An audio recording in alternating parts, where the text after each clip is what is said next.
You can study in the morning, you can study at night. You can study outside by a campfire light. You can study with the... I live in a growth mindset, in a world that still works with a fixed mindset. In 2007, Carol Dweck, the renowned psychologist from Stanford University, wrote a book called Mindset, The New Psychology of Success. And in her book, she describes the differences between a fixed mindset and a growth mindset.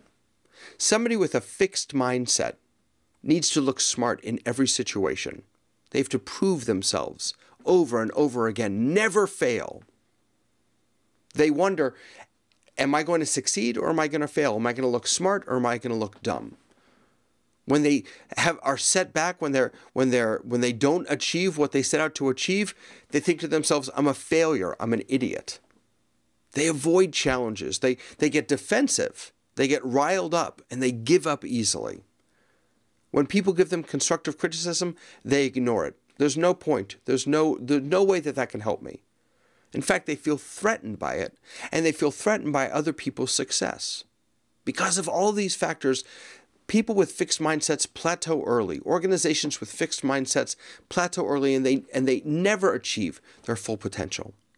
But a growth mindset, somebody with a growth mindset wants to stretch themselves. They want to take risks. They want to learn.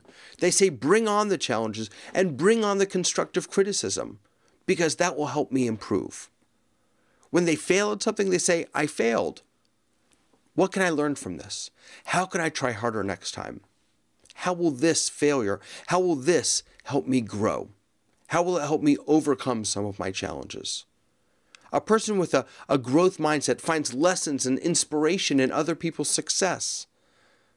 People with growth mindsets reach ever higher levels of achievement. When I came to Temple Beth David, one of the questions I was asked was, am I a member of the Rabbinical Assembly? The Rabbinical Assembly is the rabbinic arm of the conservative movement, and I haven't been.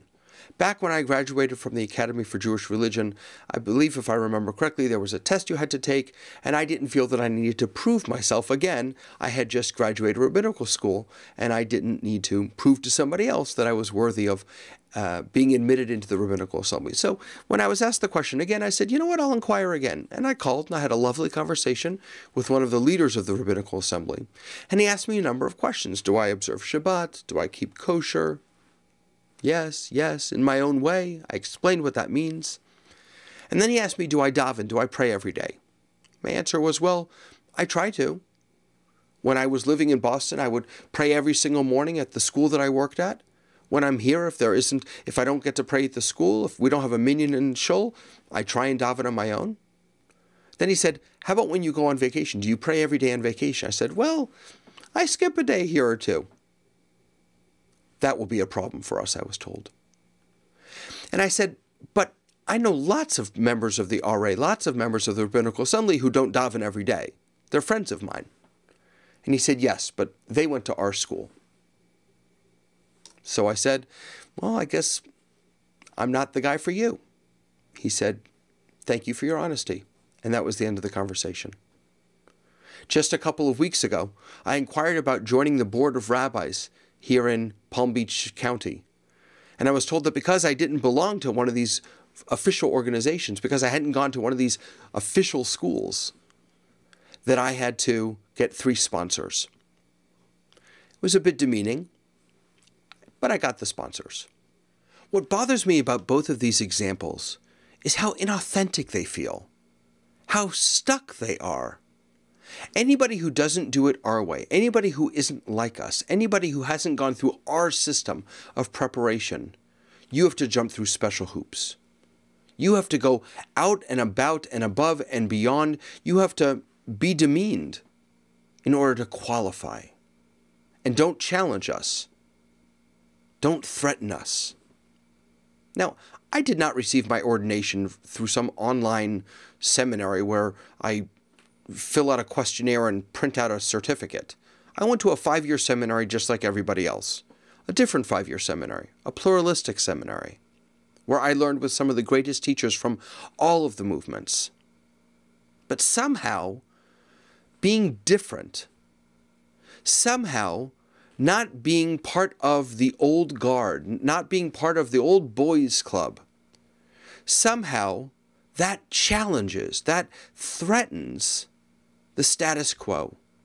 And because we are so fixated on what has always been and the way we've always done it, we don't see that as an opportunity. We don't see that challenge as an opportunity to grow, as an opportunity to question the way we do the things that we do. My problem is that I have a growth mindset. When someone challenges me, when someone criticizes me, that is a gift. That is a wonderful thing. That makes me question what I'm doing and how I'm doing it. Maybe I'm doing it wrong.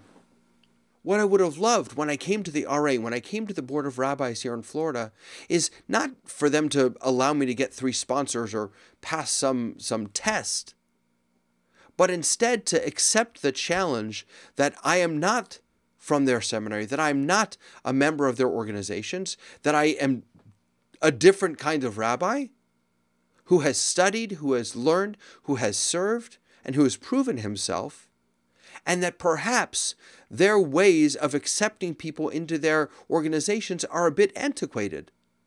I wish that they would have felt that challenge, they would have felt that constructive criticism, and then been reflective enough to do something about it.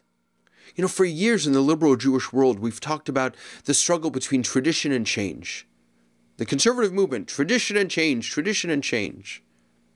And people often think about change as antithetical to tradition.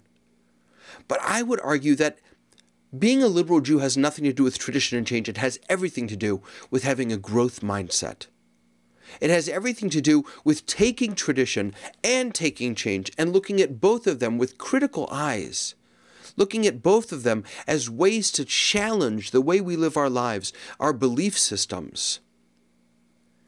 Using tradition and change as an opportunity for us to become to reach our full potential, to become our best selves. A fixed mindset says, I'm going to do whatever I've done throughout my entire life because that's the way I've done it. And by the way, that's what I'm supposed to do, and there's no reason for me to question it. A growth mindset says, I am never done. What I'm doing is never complete. There is always an opportunity to grow, to do better, to do differently. My challenge as a liberal rabbi isn't just to join the rabbinical organizations. It's not just to prove myself. It's to disprove that I'm done. It's to disprove that I've become fully. I learned a couple weeks ago that one of the most important lessons a rabbi can ever learn is that a rabbi never stops becoming a rabbi.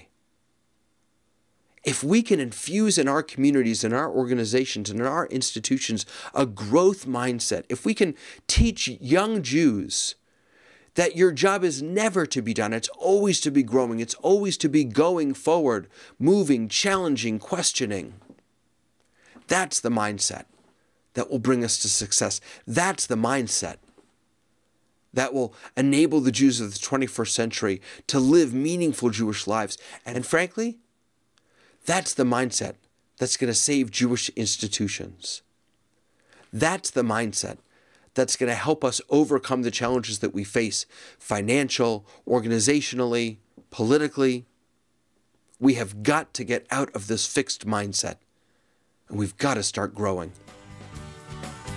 It's okay as you will see that we're bound to disagree. Don't have to see eye to eye to make the Torah come alive. Now that I've had my say, let's not waste the whole day.